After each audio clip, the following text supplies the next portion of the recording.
కాకినాడ జిల్లా జగ్గంపేట మండలం రాజపూడి శివారులోని సీతారాంపురం గ్రామంలో తమను వెలుగు యానిమేటర్ నిండా ముంచేసిందని డ్వాక్రా సంఘాల మహిళలు ఆరోపించారు.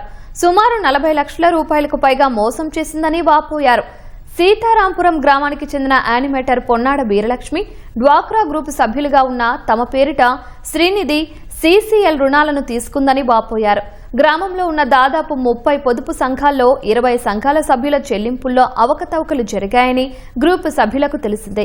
గ్రామానికి చెందిన కొంతమంది గ్రూపు సభ్యులు బ్యాంకుకు వెళ్లి ఖాతాలను సరిచూడగా అక్రమాలు జరిగిన విషయం బయటపడింది. మరోవైపు వారం రోజులుగా అవకతవకలకు పాల్పడిన యానిమేటర్ వీరలక్ష్మి గ్రామంలో కనిపించడం లేదు. కూలి పనులు చేసుకుని జీవించే తాము లక్షల్లో ఉన్న బకాయిలు ఎలా చెల్లించాలని బాధితులు వాపోతున్నారు.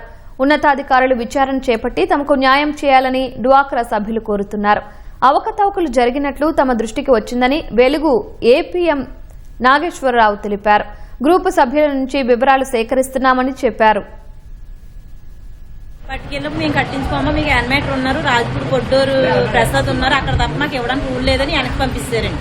మాకు అక్కడ ఆనంద్ గారు ఉంటారు, ఆనంద్ గారు కట్టేసి మా అమ్మగారు వెనక్కి వస్తారు. ఇంకా అప్పటి నుంచి పట్టుకెళ్ళి ఇచ్చుకున్నప్పుడు ఇంకెందుకని చెప్పేసి ఈ అమ్మాయికి ఇవ్వడం పెట్టామన్నమాట.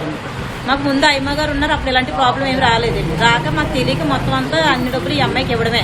దానికి స్లిప్ లేదు, మేము శ్రీనిధికి అడిగినప్పుడు దానికి బుక్కులు లేవని చెప్పింది. బుక్కులు ఉన్నాయంటున్నారంటే ఎవడాడు చెప్పినాడు అని అడిగింది, అంతే అండి. మాకు ఊళ్ళో అమ్మాయి అంటే నమ్మకం, దానివల్ల మేము అందరం ఇవ్వడం జరిగిందండి. మరి ప్రతి గ్రూప్కి నష్టం వచ్చింది. మరి ఎలా జరిగింది అన్నది మాకు తెలియదండి. మరి మా దగ్గర చెప్పలేదండి. మా అత్తయ్య గారు మా అత్తయ్య గారి పేరు నా పేరు 2 లక్షలు వేరేసాను.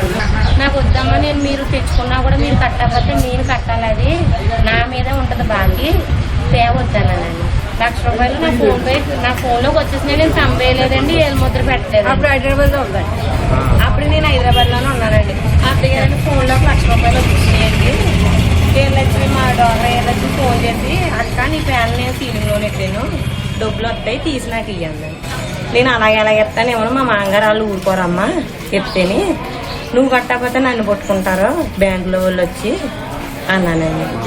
అంటే ఎలుగు ఆఫీస్కి వెళ్ళామండి. ముందు చైతన్య బ్యాంక్కి వెళ్ళానండి, ఇద్దరం వెళ్ళాము. మేనేజర్ గారి దగ్గరికి వెళ్ళామండి.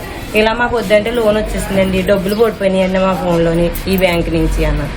మాకు సంబంధం లేదమ్మా, ఎలుగు ఆఫీస్కి వెళ్ళండి అన్న. ఎలుగు ఆఫీస్కి వెళ్ళామండి. చెరుకో లక్ష కొట్టుకుని వెళ్ళామండి. ఎలుగు ఆఫీస్కి కట్టేద్దామని, వెనక్కి కట్టేద్దామని వెళ్ళామండి. వాళ్ళు ఏమన్నారండి, ఆ అమ్మాయితోనే కట్టించుకుంటాం మేము, మీరుతో కట్టించుకోమన్నారండి. మా మామయ్య గారి చేతికి డబ్బులు ఇచ్చేసాను. నేను ఊరు వెళ్ళానండి. ఆ అమ్మాయిని కాకేసి 2 లక్షలు అమ్మాయి చేతిలో పెట్టామండి. ఏలక్ష్మి ఇచ్చారండి.